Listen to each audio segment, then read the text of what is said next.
নমস্কাৰ বন্ধুসকল, বৰমটেকলৈ আকৌ এবাৰ স্বাগতম জনাইছোঁ আপোনালোকৰ মোৰ এটা নতুন ভিডিঅ'লৈ। বন্ধুসকল, আপোনালোকে হোৱাটছআপ নিশ্চয় ইউজ কৰে।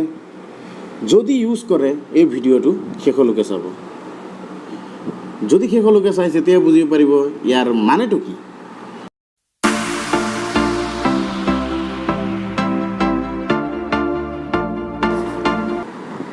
বন্ধুসকল, প্ৰথমত আমি হোৱাটছআপটো অ'পেন কৰোঁ। অ'পেন কৰাৰ লগে লগে বন্ধুসকল আপোনালোকে কি কৰিব লাগিব, আপুনি প্ৰথম এটা গ্ৰুপ এটা ক্ৰিয়েট কৰিব লাগিব।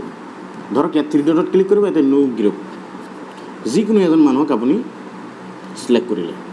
কৰাৰ পিছত আপুনি ইয়াত লিখিব লাগিব direct message, direct SMS message. আপুনি এইটো কৰাৰ পিছত আপুনি অ'কে কৰি দিব লাগিব। ইয়াত অ'কে কৰি দিলে অকণমান ৰ'ব, এতিয়াও শেষ হোৱা নাই। এতিয়া আপুনি এইটো SMS মানে এইটো গ্ৰুপটো অ'পেন কৰিব। কৰাৰ পিছত আপুনি কি কৰিব লাগিব, গ্ৰুপ ইনফ'ত গৈ পেলাই ইয়াক আপুনি ডিলিট কৰি দিব লাগিব। এইটো চাওক, ইয়াত ক্লিক কৰি ৰিমুভ কৰি দিব। ৰিমুভ কৰাৰ পিছত আপুনি ইয়াতে কি কৰিব, এইটো তলত চাওক। এতিয়া আপুনি কি কৰিব লাগিব যে কাৰোবাৰ নাম্বাৰ ছেভ নকৰি পেলাই আপুনি হোৱাটছআপৰ SMS পঠাব পাৰিব। সেইটো কেনেকৈ আহক আমি চাওঁ। প্ৰথমতে আপুনি কি কৰিব, আপুনি ইয়াত কি কৰিব লাগিব, সৰু ফলাত লিখিব লাগিব WA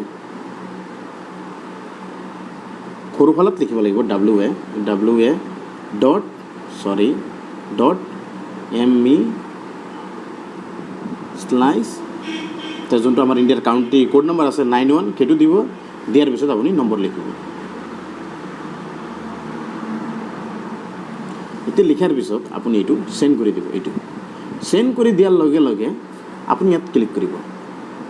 ক্লিক কৰাৰ লগে লগে এইটো চাওক, আপুনি ইয়াত SMS পঠাই দিব পাৰিব। এইটো SMS পঠাই দিব কাৰোবাক, আপুনি মানে নাম্বাৰ ছেভ নকৰিয়ে আপোনালোকে SMS পঠাই দিব পাৰিব। এতিয়া হৈ গ'ল আমাৰ নেক্সট ট্ৰিক্স।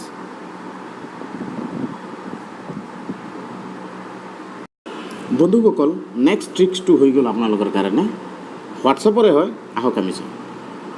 প্ৰথমতে আমি হোৱাটছআপটো অ'পেন কৰিলোঁ। কৰাৰ পিছত এইটো চাওক, আপুনি যদি এই ফটোটো দেখিছে পঠাইছে, আপুনি এনেকৈ শ্ব' কৰিলে। কৰাৰ পিছত আপুনি ইয়াত দেখি আছে যোৱাকালি ল'লোঁ ফ্ৰেণ্ডছ। ঠিক কেনেকুৱা আপুনি যদি এইটো কাৰোবাক চেণ্ড কৰে, দেখাই দিছোঁ, এইটো ফৰৱাৰ্ড কৰে। কৰাৰ পিছত ইয়াক পঠাই দিয়ে। এনেই পঠোৱাৰ পিছত আপুনি দেখি পাইছে যে তলত লিখাটো যোৱা নাই, খালি ফটোটোহে গৈছে। এতিয়া আপুনি সেই SMS-টো যে ফটোৰ সৈতে সেই SMS-টো যদি যাব লাগে, এতিয়া আপোনালোকে কি কৰিব লাগিব, আইটো আপুনি টেপ কৰি ধৰি ৰাখিব। কৰাৰ পিছত আপুনি কি কৰিব লাগিব, এইটো শ্বেয়াৰ বটন দেখি পাই আছে, ইয়াক ক্লিক কৰিব। কৰাৰ পিছত আপোনালোকে কি কৰিব, এই হোৱাটছআপত গুচি যাব। যোৱাৰ পিছত আপুনি যদি বিচাৰে যে সেই মানে টেক্সট সৈতে যদি আপোনালোকৰ কি কয় SMS-টো যায়, ফটোৱে টেক্সটে যদি একেলগতে যায়, তেতিয়ালৈকে আপুনি ইয়াত ক্লিক কৰিব। কৰাৰ পিছত আপুনি ইয়াত আকৌ এডিট কৰিব পাৰিব। এডিটো কৰিব পাৰিব যে যোৱাকালি ল'লোঁ ফ্ৰেণ্ডছ বা কিবা আপোনালোকে নিলিখি পেলাই এইটো আপুনি আকৌ চেণ্ড কৰি দিব পাৰিব। এইটো চাওক, আগৰবাৰ আমি এই ফটোটো পঠাই দিছিলোঁ যে সাধাৰণভাৱে ফটো গৈছে। এইটো চাওক, এতিয়া আমি এই ফটোটো পঠাই দিছোঁ, চাওক SMS সৈতেই গুচি গৈছে। বন্ধুসকল, হয় না এইটো কামালৰ ট্ৰিক্স? যদি আপোনালোকে দুইটাৰ ভিতৰত কোনটো ট্ৰিক্স আপোনালোকৰ ভাল লাগিছে, কমেণ্ট কৰি নিশ্চয় জনাব। বন্ধুসকল, এই ভিডিঅ'টো যদি আপোনালোকৰ ভাল লাগিছে, লাইক কৰি দিব, ভিডিঅ'টো শ্বেয়াৰ কৰি দিব, আৰু পাৰিলে চেনেলটো ছাবস্ক্ৰাইব কৰি দিব, আৰু কাষত থকা বেল আইকনটো দবাবলৈ একদমেই নাপাহৰে। বন্ধুসকল, আজি ইমানতে সামৰিলোঁ। Bye bye.